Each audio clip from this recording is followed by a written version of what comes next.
This is Kalkatta, not Kolkata, as the Bengali likes to refer to his or her city.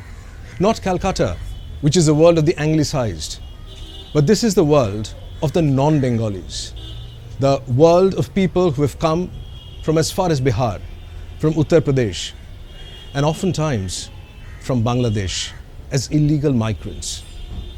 This is the world where the protagonist of my novel, Jamshed Alam, or Jami, finds his early home. He comes here with his mother, his father, and his sister, who's lame in one foot.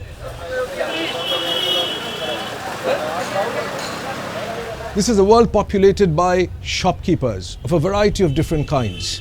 Perfume, Unani medicines, gems and jewelry, butchers, slaughterhouses abound.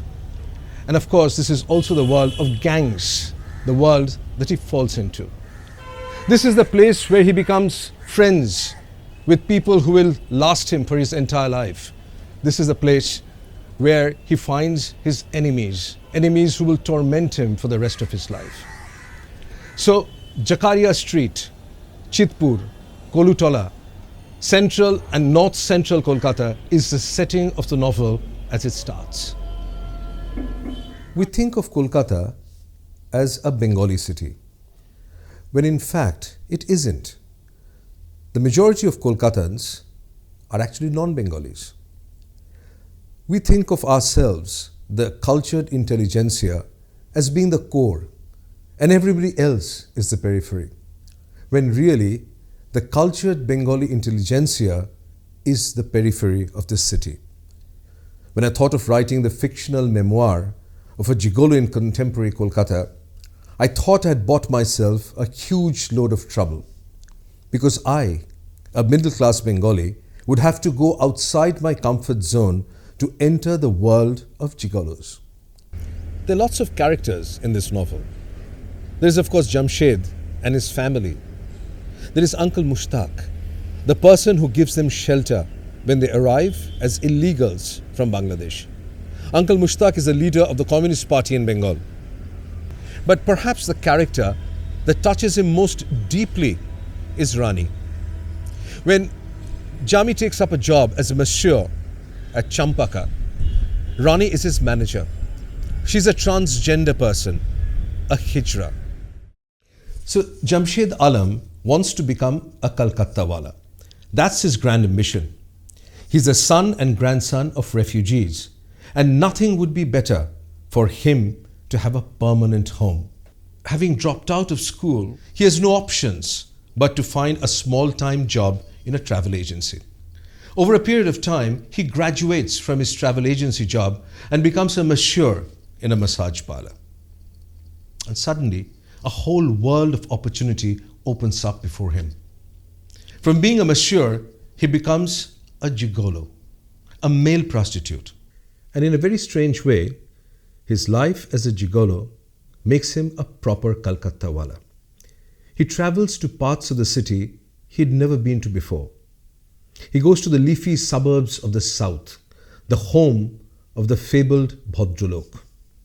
He goes to the seedy guest houses in Sada Street and around Park Street to meet his foreign clients.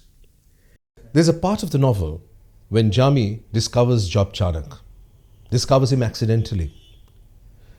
Does Job Chanak also discover Jami? Is Jami the true inheritor of Job Chanak, a stranger who arrives in this delta by the river and discovers a city for himself? Jami's job is to provide satisfaction to women. But what about love? Does he fall in love? There is someone that he has met at the travel agency, Mundira, who's from a completely different universe. And when they meet and talk again, she asks him, "Why didn't you ever speak with me when we were colleagues?" And Jami says, because I thought girls like you don't like boys like me. Does she really? Or does she not? Jami's Kalkatta is full of surprises. But perhaps his biggest surprise was his meeting with Pablo, a little boy. He discovers a part of himself that he was never ever capable of in the past. Does he and Pablo, more than anybody else in the city, have a future together? When I started writing this novel, the question that was foremost in my mind was, how do I bridge the gap between me, the author, and Jamshed the Gigolo? And I thought the best way would be to write the novel in first person, to try to see Kolkata through the eyes of Jamshed rather than through the eyes of me. I would never ever consider going into parts of the city at certain times of the night when I know that the gigolos have come to search for drugs for their customers. In a way, it changed my relationship with Kolkata.